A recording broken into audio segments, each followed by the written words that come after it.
የኛ መልእክት ለኤርትራ መንግስት ኤርትራውያን ወንድሞቻችን ናቸው። ከነሱ ጋር ውጊያ አንፈልግም። ለኤርትራ መንግስት ያለ መልእክት አንደኛ ጥይት አስተላላፊ አትሆኑ፣ ሀገር ሁኑ።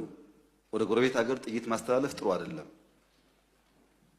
አባይም ጸባይ ገዝቷል፣ የኛም ሽፍቶች ጸባይ ይገዛሉ እና አንድ ቀን ጥይት ሳመላልስ ብሎ ታሪክ ስለሚናገሩ ጥይት ማቀባበል ቢቀርባችሁ። ስለማናቅ አይደለም፣ እናያችኋለን። ህገወጥ የሰዎች ዝውውር ቢቀር። ተጨናንቀናል። ከተማ ውስጥም እንደምታዩት የሚመጣ ሰው ካለ በህጋዊ መንገድ ቢመጣ። ህገወጥ ንግድ ቢቀር፣ ፎርጅድ ብር ቢቀር፣ አሜሪካ አስቀምጣችሁ የምትሰሯቸው ብላክ ማርኬት ማሳደግ ቢቀር፣ እንደ ጎረቤት ብንተሳሰብ፣ ህጋዊነት ከተከተል በንግዱም በሚፈናቀለው ጥይት ማቀበሉን ከተዋችሁ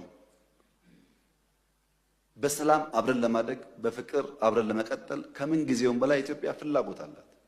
እኔ ልክ እንደባለፈው አሁንም አስመራ መሄድ ፍላጎት አለኝ። ችግር የለብኝም።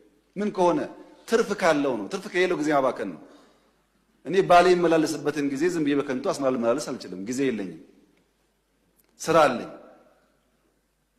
ጦርነት አንፈልግም የምንለውም በምክንያት ነው። እኛ እንዳያችሁት የሚያጓጓን ነገር አለ። የ10 ቢሊዮን ብር ኤርፖርት እንገነባለን፣ የ10 ቢሊዮን ብር ነዳጅ ማዳበሪያ እንገነባለን፣ የ9 ቢሊዮን ብር ቤት እንገነባለን፣ ኮሪደር እንገነባለን። ይሄ ሁሉ የሚያጓጓ ስራ እያለ ሰው ጦርነት ሊያስብ አይችልም። ጦርነት የሚያስብ ስራ የሌለው ብቻ ነው። እኛ የሚያጓጓ የምንተጋለት የምንለፋለት የልማት ስራዎች አሉ። ከማንም ጋር የመዋጋት ፍላጎት የለንም። ለምን?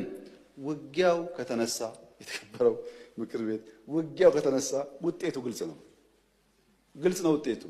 ከዛ በኋላ አይሰራም። አሁን አለመጀመር ማለት ነው። አሁን ውጊያ እንትና ያግዘኛል የሚባል ነገር ሰው እንዴት ዩክሬን እያየ ፓለስቲኔን እያየ ስለማገዝ ያወራል? ማንም አይሞትልህም። ሞራል ይሰጣል እንጂ አይሞትልህም። መጨረሻ የምትሞተው አንተው ነህ። አያዋጣም። ከበደ አለ ተሰማ አለ የሚባል አያዋጣም። ከበደ ተሰማ 10 ጥይት ያቀብልሃል እንጂ መጥቶ አይሞትልህም። አየን እኮ በቲፎዞ ውጊያ እንደማይቆም እኮ አየን። እና አንፈልግም። ልማት ነው የምንፈልገው፣ ሰላም ነው የምንፈልገው። ከማንም ጋር ግጭት ለማድረግ ፍላጎት የለንም። ከገባን ግን ግልጽ ነው ውጤቱ። አስተማማኝ አቅም ነው ያለን። ማንም አያቆመንም። ይሄ ግልጽ መሆን አለበት። ማንም አያቆመንም። ወደዛ እንዳንሄድ ሪስፖንሲብሊ መስራት አስፈላጊ ይመስለኛል።